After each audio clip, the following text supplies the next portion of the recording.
Hasta aquí hemos visto varias tendencias. Seremos más, las clases medias aumentarán y seremos más urbanos. Todo ello tendrá impacto sobre nuestro planeta. Lo estudiaremos primero a través de un triángulo compuesto de energía, agua y alimentos.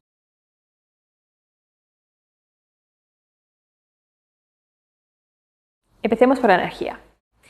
Si la población mundial está creciendo y además saliendo de la pobreza extrema y ascendiendo a la clase media, requerirá más energía. Por ejemplo, para iluminar y calentar o enfriar sus casas o conducir sus coches. Según las previsiones de la Agencia Internacional de Energía en 2017, la demanda energética global crecerá en un 16% para 2030 y casi 30% para 2040. No serán los países más desarrollados los que asumen este crecimiento. De hecho, casi no aumentarán su consumo energético. En algunas regiones, como Europa, el consumo incluso bajará, en parte a causa de mejoras en la eficiencia energética. ¿Dónde se concentra la nueva demanda entonces? De aquí a 2030, el 95% se dará en las economías emergentes y en desarrollo: Asia, África, Oriente Medio y América Latina.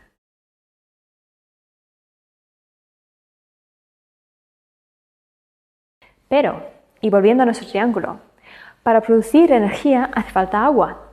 Y esto no solo aplica a la energía hidráulica. La UNESCO ha calculado que el 90% de la generación eléctrica en el mundo hace un uso intensivo del agua. Aparte de la energía, también aumentará la demanda de agua tanto de la industria creciente, sobre todo en Asia, como de la agricultura, de la que hablaremos más adelante. Sin embargo, mientras crece la demanda de agua, también se harán cada vez más evidentes los efectos del cambio climático. Veremos, por ejemplo, cómo se incrementa la frecuencia de sequías en muchas partes del mundo.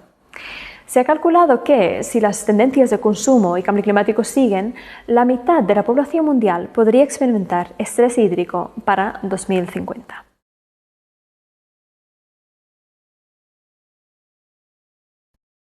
Y vamos ahora con el último punto del triángulo, la alimentación.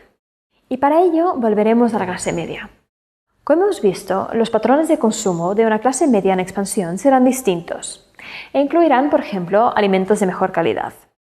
En particular, se prevé un mayor consumo de proteínas, como la carne, cuya demanda se duplicará entre 2000 y 2050, con el impacto medioambiental consiguiente, ya que la producción de carne requiere mucha más agua y energía que la de otros alimentos, como los cereales.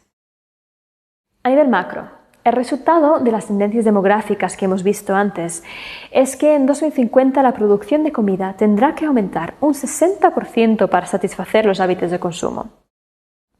La FAO estima que será posible llegar a esta producción de alimentos a nivel mundial, pero avisa del impacto ambiental que conllevará.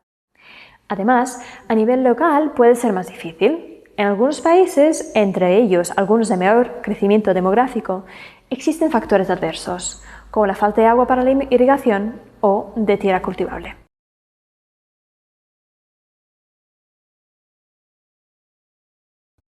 Y terminaremos entonces este apartado con una mirada a un fenómeno omnipresente cuando hablamos del triángulo de agua, alimentos y energía: el cambio climático. A la era en la que vivimos, algunas corrientes científicas la han llamado el antropoceno, por las transformaciones que el ser humano está provocando en su entorno. El cambio climático es un ejemplo claro.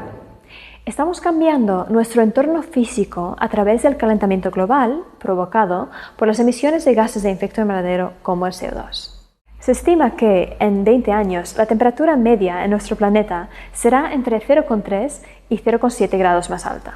Puede que no parezca excesivo, pero para que os hagáis una idea, desde 1880 hemos observado un aumento de más o menos 0,85 grados. Y ahora estamos diciendo que en menos de 20 años se observará un salto no mucho menor al que se observó en más de un siglo. Este calentamiento provocará, entre otros, un aumento en el número y la frecuencia de fenómenos meteorológicos extremos, como las sequías e inundaciones. Cambios en los regímenes de precipitaciones que sustentan a muchas economías agrícolas. Olas de calor más frecuentes y de mayor duración. Y un océano cada vez más caliente y ácido.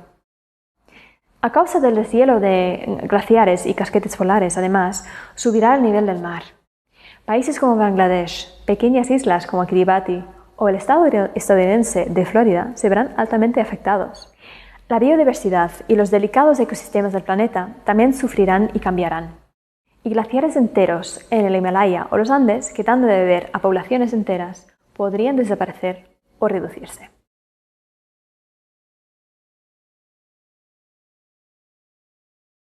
Además, serán sobre todo las poblaciones de países en vías de desarrollo que sufrirán más esos cambios, al ser sus entornos naturales los que más padecerán las alteraciones que hemos descrito y al tener una menor capacidad de adaptarse a los cambios. No es un panorama especialmente alentador, y la preocupación sobre ello está aumentando tanto en los países en desarrollo como en los desarrollados. En las economías emergentes en particular, hemos visto en los últimos años una creciente inquietud por la seguridad alimentaria, la calidad del aire y del agua y la contaminación del entorno. El reto es emprender acciones para frenar el fenómeno y de forma urgente, pero no es sencillo. Una de las mayores problemáticas subyacentes es la cuestión de la responsabilidad. Fueron los países desarrollados los que emitieron gases de efecto invernadero primero y durante muchos años. Pudieron sustentar su crecimiento económico con el uso de combustibles fósiles altamente contaminantes. Y ahora es evidente que no se puede seguir con este modelo de crecimiento. Sin embargo, existe el reto de equilibrar las justas aspiraciones de crecimiento y desarrollo económico de los países en vías de desarrollo, algunos de ellos grandes emisores de gases de efecto invernadero, con las urgencias y retos del cambio climático. Teniendo en cuenta esta complejidad, fue un hito del multilateralismo cuando, en diciembre de 2015, los líderes mundiales firmaron el denominado Acuerdo de París. Se trata del primer acuerdo internacional en el que todos los países del mundo se comprometen a luchar contra el cambio climático. Y para ello se diseñó un sistema de gobernanza híbrida y muy novedosa. Hablaremos más de ello y de cómo ha seguido la cooperación en el tema desde 2015 en las lecturas. Lo que está claro es que todos tenemos que actuar, tanto los estados como las ciudades, empresas y ciudadanos, y además con urgencia. De seguir emitiendo al ritmo actual, la subida de las temperaturas no se limitará a 2 grados, que es el límite necesario para evitar los riesgos más desastrosos del cambio climático, sino que acabaremos a finales del siglo XXI con un aumento de entre 3,7 y 4,8 grados, según concluyó el Panel Intergubernamental del Cambio Climático en 2014.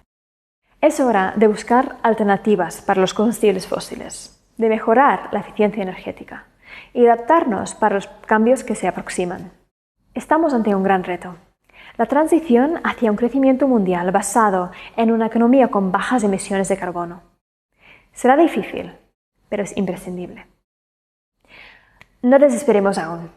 En este curso entraremos en profundidad en algunos de los desafíos globales que hemos visto hasta ahora, para pensar cómo gestionarlos y cómo convertirlos en oportunidades. Pero de momento me despido de vosotros y os dejo con los siguientes vídeos.